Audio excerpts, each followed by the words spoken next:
안녕하십니까? 네, 배본철 교수입니다. 우리 한반도에 기독교가 들어오고 난 다음, 끊을 수 없는 그 기독교와의 그런 조우와 또 충돌, 일어나고 있던 그런 여러 가지 사상 중에 그 샤머니즘, 그 무당신앙이죠. 이 샤머니즘을 빼놓을 수가 없습니다. 그것이 비단 이전의 일만이 아니라 최근에도 매스컴을 통해서 종종 보도되어지는 것은 오늘날에도 그 무속인들이 굉장히 많이 활동을 하고 있다는 것이죠. 사실은 기독교가 이 한반도에 들어오면서 기독교가 점증되어져 가면서 무속 신앙인들이 상당히 많이 줄어들었다고 하는 그런 통계들이 계속돼 왔거든요. 그런데 최근에 들어서는 뭐 주역, 또 풍수지리, 점괘, 사주, 또 성명학, 관상, 뭐 이런 것들에 대한 현대인들의 흥미가 특별히 그 샤머니즘과 관련되어져서, 즉 무당 신앙과 관련되어져서 상당히 대중화되어져 가는 그 추세라고 하는 것이죠.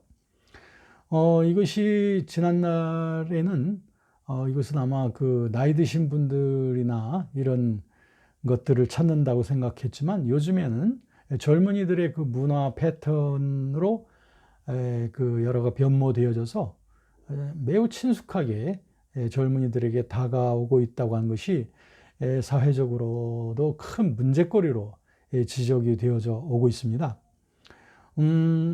그러면 개신교가 한국에 들어오면서 무속인들의 숫자도 급감하고 또 무속신앙도 급감하게 되었다고 한 그 통계는 그만큼 기독교가 이 한반도 내에 그 현대인들의 관심, 또 불안, 또 사회적인 문제들, 뭐 이런 것들을 기독교가 많이 대변해주고 또 요구를 채워주고 있었다라고 하는 그런 반증이 되겠습니다.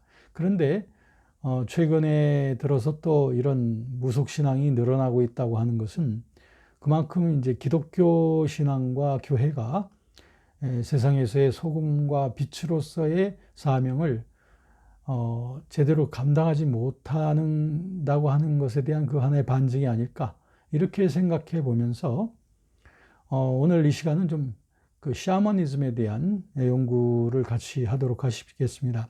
우리 한국과 이 샤머니즘, 또 기독교와 샤머니즘, 또 샤머니즘적인 신흥 종교들 이런 부분들에 대해서 우리가 어떻게 현명하게 대처해야 될 것인지 여기에 대해서 살펴보도록 하겠습니다. 먼저 그 아시아 등지에서의 그 샤머니즘 신앙은 주로 이제 시베리아를 중심으로 해서 몽골, 만주, 한국, 일본, 특별히 그 우랄 알타이어 종족 사이에서 많이 퍼져나가던 그런 매우 원시적인 그런 종교이기도 합니다. 이런 의미에서 그 한국의 그 샤머니즘 신앙은 한민족이 위로부터의 그 민족의 이동이 한반도로 이주해 올 때 들어오게 되었다고 하는 그런 뭐 이론들도 있고, 뭐 그러나 좀 더 광범위하게 살펴본다면 이 샤머니즘 신앙이라고 하는 것은 넓은 의미에서 볼 때 인류가 존재하는 어디에서든지 나타나는 그 양상이라고도 볼 수 있습니다. 자, 그런데 한국에서 구현되어져 왔던 그동안의 그 샤머니즘 신앙은 상당히 그 뿌리가 깊잖아요. 그 샤머니즘 신앙의 주요 그 신념들은 어떤 것인가를 좀 먼저 살펴보도록 하겠습니다. 첫 번째 그 샤머니즘에서는 그 신에 대한 것은 아무래도 다신론적인 그 신론을 갖고 있습니다.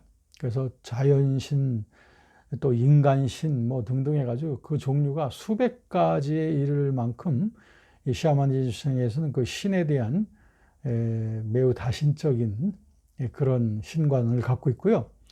인간에 대해서는 인간을 영혼과 육체가 서로 결합한 것으로 보는데, 그런데 인간의 탄생에 대해서는 하나의 진화론적인 설명들을 하고 있고, 그 인간 만사의 모든 기륭, 화복 이런 것들이 다 어떤 그 숙명적인 것으로 보는 거죠. 다시 말하면 이 모든 게 다 하나의 그 신의 뜻, 하늘의 뜻에 달려 있다라고 보는 이런 좀 숙명론이 많이 깃들어 있습니다. 그리고 인간의 그 영혼에 대해서는 특히 선한 영과 악한 영으로 이렇게 나누면서 샤머니즘에서는 특별히 평생 그 유복하고 남에게 덕을 끼치면서 사는 사람들은 사후에도 선한 영이 되어지지만, 그러나 반대로 현세에서 여러 고통과 원한, 또 억울함 이런 것들을 많이 품고 또는 요절을 해서 죽었다든지 이런 사람들은 사후에도 그 인간을 매우 괴롭히는 그 귀신적인 성격을 띈다. 그렇기 때문에 인간을 병으로 괴롭히거나 재앙을 인간에게 갖다 주는 귀신, 이런 것들이 바로 이제 인간의 그 영혼이 결국에는 귀신으로 되어진다고 하는 그런 그 우리 기독교 내에서도 잘못된 귀신론의 신념 속에는 바로 그런 죽은 사람의 영혼이 귀신이 되어서 이제 우리에게 해를 끼친다라고 하는 그런 관념은 바로 이 샤머니즘 신앙에 기초한 것이지 성경에 기초한 것은 아닙니다. 그 다음에 그 샤머니즘 신앙에도 그 구원이라고 하는 것이 있을까요? 구원이라고 하는 것은 아무래도 무당, 그 샤먼이죠. 샤먼이 신과 인간 사이의 하나의 매개 역할을 해준다고 보면서, 그러니까 이 무당에게 무당을 통해서 복도 받고 또 무당을 통해서 모든 기륭화복들이 조절이 될 수 있다라고 보는 이런 그 신념들을 갖고 있죠. 그 다음에 그 죽음 이후의 내세관에 대해서는 샤머니즘에서는 현재 세상은 이승이라고 보고 앞으로의 내세는 저승이라고 보는데요. 그런데 이제 기독교에서 말하는 것 같은 그런 천국이나 또 불교에서의 극락관념 이런 것이 뚜렷하게 나타나진 않고 있어요. 그래서 내세적인 신앙은 좀 약하다 이렇게 볼 수 있고요.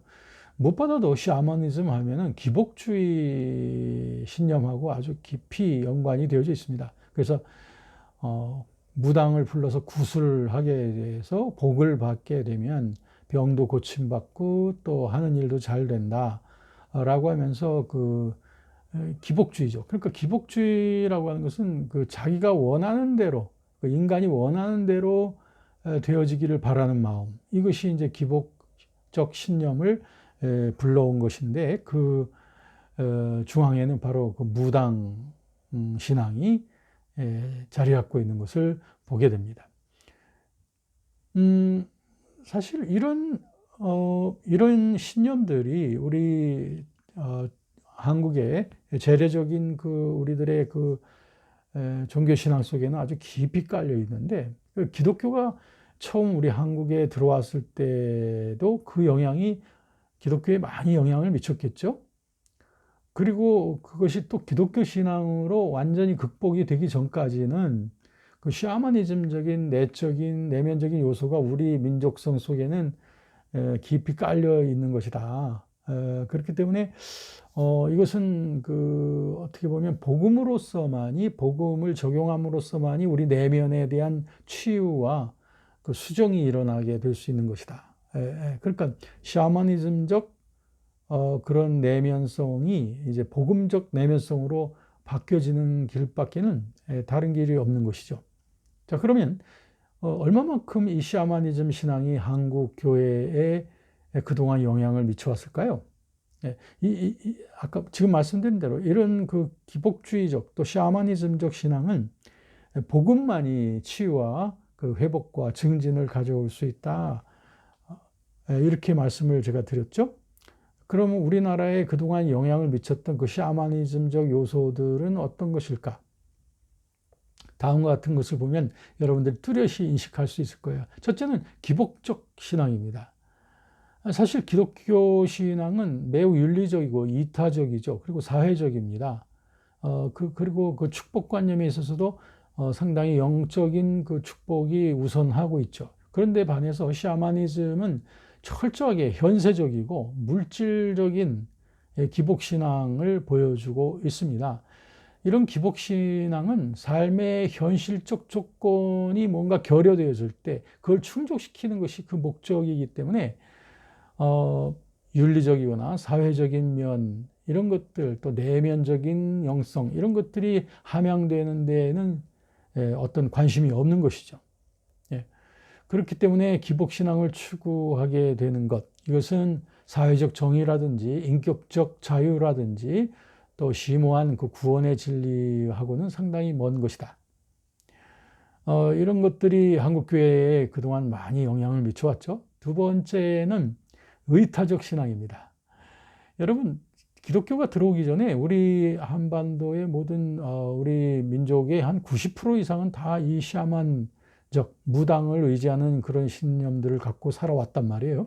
사실 우리 한국인들은 오래전부터 유, 불, 선, 또 무당신앙 뭐 이런 것들이 복합되어진 상당히 다종교 상황 속에서 우리 한 민족들이 살아왔던 것이 사실이죠. 그 중에서도 이 무당신앙, 샤머니즘은 많은 사람들이 그 의존했던 그런 하나의 수단이었습니다. 그래서 무당을 의존하는 것이었죠. 그래 무당을 찾아가서 복채를 내고 무당에 빌어주는 그런 어떤 복을 받기를 기대하는 거죠. 이런 것이 이제 기독교 내에 들어오면서 이 무당 신앙이 자연스럽게 이제 목회자를 너무 많이 의지함으로 말이야 마치 무당을 의지하던 그런 습성들이 목사님에게 모든 것을 바라는 목사님이 기도해주면 목사님이 축복해주면 모든 것이 다 내가 원하는 대로 풀릴 것이다 라고 하는 이런 신념이죠. 이런 것들이 우리 한국 교회 내에 그동안 많이 있어 왔었죠. 그런데 그것이 많이 치유가 되어져 온 것이죠. 그래서 목회자는 이제 그런 위치를 담당하게 되었던 겁니다. 제가 이런 일이 있었습니다. 그 시골에서 제가 단독 목회를 하고 있을 때에 그때 매우 젊은 나이였었습니다. 그런데 어떤 여자 집사님이 헐레벌떡 교회 사택으로 뛰어 올라오는 거 아니겠습니까? 그래서 집사님 왜 그러십니까? 그랬더니 이 집사님이 전도사님 저는 그 당시 제가 이제 전도사 시절이었습니다. 빨리 좀 내려와 주세요. 큰일 났어요. 기도를 해 주십시오. 무슨 기도인데요? 했더니 우리 그동안 그 돼지가 이제 새끼 날 때가 돼 가지고서 그동안 배가 불러 있었는데 드디어 이제 오늘 새끼를 낳을 것 같다. 그러니까 와서 그 전도사님이 좀 돼지에다가 머리에다가 손을 얹고 기도를 해 주십시오. 그럼 아마 건강한 새끼들이 많이 나올 겁니다. 라고 그렇게 집사님이 말씀을 하시더라고요. 저는 매우 어리둥절했죠. 황당했죠. 그러면서 제 속에 고민이 생겼습니다. 야, 이런 것을 위해서 기도해도 되는 것일까? 과연 이게 그 복음적인 기도일까? 하나님이 들으시는 기도일까? 라고 하는 것 때문에 잠시 마음속에 혼란이 다가왔던 적이 있었습니다. 이런 의타적 신앙이죠. 그 모든 것을 매사에 다 목회자에게 의타하려고 하는 그런 것은 바로 이 샤머니즘적에서부터 나온 것이다. 이렇게 말씀드릴 수 있어요. 그 다음에는 이 샤머니즘에는 좀 비윤리적 신념들, 이런 것이 대단히 많습니다. 아까 말씀드렸습니다만, 이 샤머니즘은 무조건 내가 개인적으로 내가 원하는 거를 얻는 것, 이러한 그 기복주의가 우선되고 있기 때문에 어떤 사회적 가치나 윤리성, 이런 것에 대한 인식은 이 샤머니즘 신앙에는 없는 것이죠.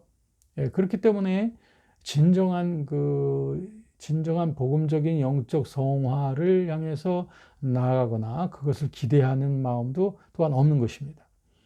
자, 참 샤머니즘 그동안 매우 심각하게 우리 속에 또 우리 교회 생활 속에 많이 내재되어져 있었던 것입니다.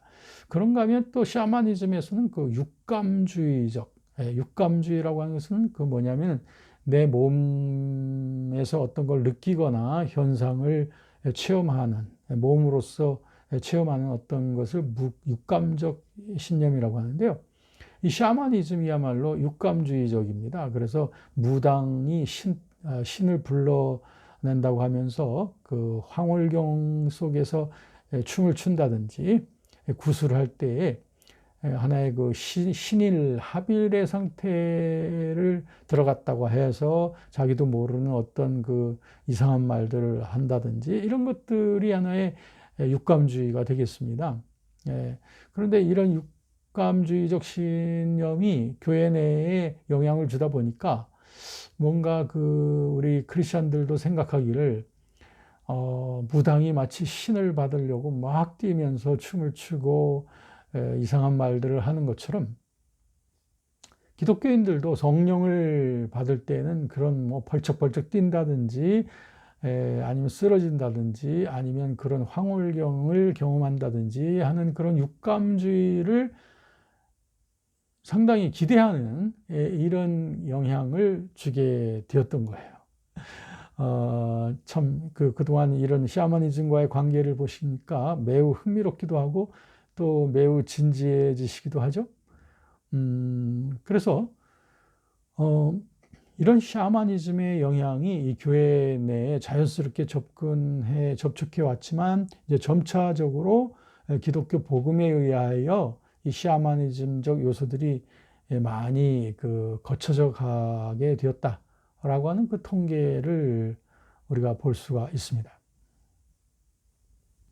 그럼 여러분, 자, 앞으로 말이죠. 우리가 한국 교회가 더욱 알찬 그 질적인 성장을 이룩하려면, 이 샤머니즘으로 인하여 변질된 그 복음을 제대로 보지 못하는 우리의 예배, 또 우리의 신앙생활, 이런 것들이 존재하는 한 우리 교회의 진정한 질적 성장을 기대할 수 없지 않겠습니까? 이런 점에서 볼 때 우리 모든 신도들과 함께 우리 모든 교회 지도자들에게 필요한 하나의 그 갱신의 노력들이 필요합니다. 샤머니즘을 우리의 교회의 의식 속에서 걷어내기 위한 그러한 우리 갱신의 노력이죠.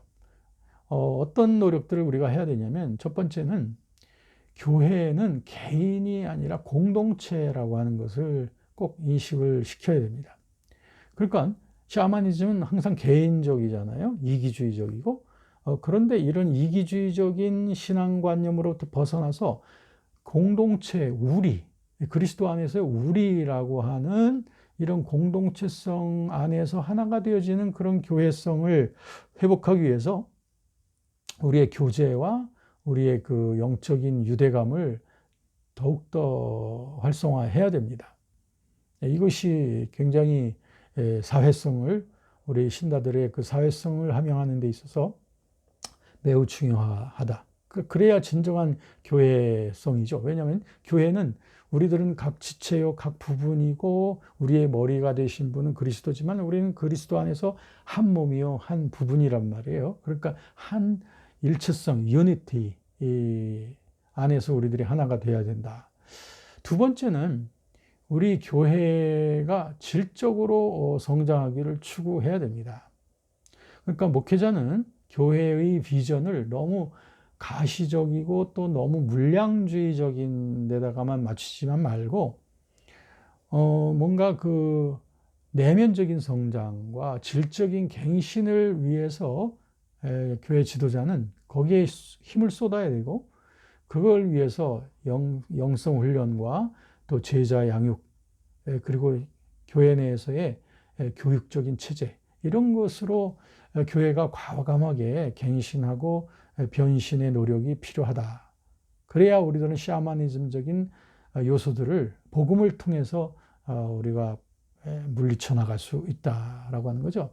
그리고 세 번째는 교회는 사회적 기능을 갖고 있다고 하는 것을 분명히 우리가 주장을 해야 됩니다. 교회는 내면적이고 영적 기능뿐 아니라 수평적인 사회적 기능을 분명히 갖고 있는 겁니다. 이 땅에 있는 교회는 세상의 소금과 빛입니다. 그래서 그렇기 때문에 교회 지도자들은 항상 자기가 속해 있는 교회가 그 교인들과 함께 이웃과 사회 속에서의 책임적 주체로서 등불의 역할을 하고 소금으로서 그리고 빛으로서의 역할을 하도록 그 부분에 있어서 우리가 노력을 많이 해야 된다. 이렇게 세 가지 노력을 말씀드릴 수가 있습니다. 자, 그러면 이와 같이 지금까지 발생한 이런 샤머니즘들과 함께 또 이런 샤머니즘적인 요소들을 많이 갖고 있는 그러한 그 소 집단들이 우리 주변에 많이 있지요. 그 중에서는 이단 집단들도 참 많이 있습니다. 이런 요즘 일어나는 그 신흥 이단 집단들, 이런 이단 집단들을 우리가 어떻게 평가해야 될 것이냐. 네. 아까 말씀드린 대로 이 샤머니즘적 요소들도 분명히 많이 갖추고 있을 뿐 아니라 이 신흥 이런 이단 집단들은 그들에게 분명히 갖고 있는 그 특성들이 있습니다. 그 특성은 뭐냐면 무엇보다도 그들은 신흥 이단 집단들은 자기들 집단의 이익과 생존을 위해서 필요하다고 생각되는 모든 수단 방법을 다 사용합니다. 때로는 종교 신념들을 서로 혼합시키기도 해요. 왜냐하면 자기들의 목적 하나를 달성하기 위해서죠. 교주를 중심으로 한 자기들 집단의 이익과 생존, 번영이죠. 그 다음에 신흥 이단 집단들은 말이죠. 이 현실을 많이 부정하고, 그 다음에 내세주의적이고, 그리고 현실 도피주의적인 성격이 또 많이 있는 그런 이단들이 있습니다.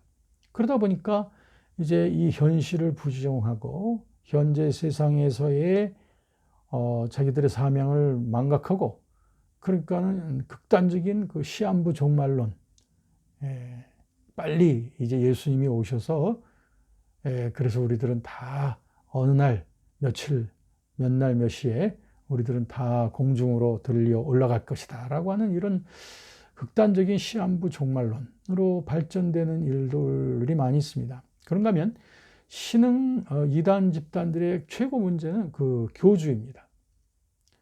예수 그리스도에게 우리가 초점을 맞추게 하는 게 아니라 그 특정 인물인 그 교주가 지닌 그 카리스마에 기반을 두어서 그 카리스마를 갖고 있는 그 교주를 신격화하는 이런 그 매우 안타깝고 심각한 일들이 우리 주변에서 지금 많이 일어나고 있죠. 그런가 하면 이런 신흥 이단 집단들은 비윤리적이고 비사회적 성격이 매우 강하기 때문에 그러니까 상식을 초월하는 많은 일들이 이들에게서 나타납니다. 전혀 사회 이웃을 고려하지 않아요. 또 윤리적인 거 고려하지 않고 자기들의 목적만 생각하죠.